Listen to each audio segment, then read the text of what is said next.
நான் பின்பற்ற முடிந்தால் அவர்கள் எனக்கு கொடுத்த கருவிகளில் நான் என் பாதையில் பயணிக்க ஒரு வழியை கண்டுபிடிப்பேன். முட்டாள்களின் கப்பல்களை தவிர்ப்பது நான் மேலே வரவில்லை என்றால் முதலிடத்தில் நான் தனித்து நிற்க மாட்டேன். எண்ணப்பட்ட எண்களுக்கு ஒருவராக என் இதயத்தில் தெரிந்து கொள்ளும் போது நான் செய்ய வேண்டிய அனைத்தையும் செய்துள்ளேன்.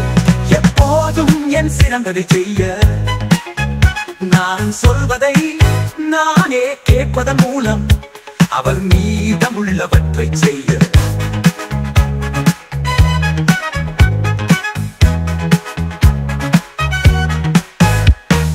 முடியும். சமரசம் இல்லாமல் போர் நிலையான கவனிப்பின் உணர்வை பின்பற்றுவேன்.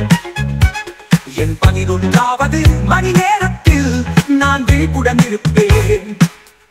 என் வழியில் என்ன விழுகிறதோ அதை எதிர்கொள்ள தயாராகவும் வெட்கப்படாமலும் கடவுளின் ஒரு பகுதி என்று அழைக்கப்படுவதற்கு நான்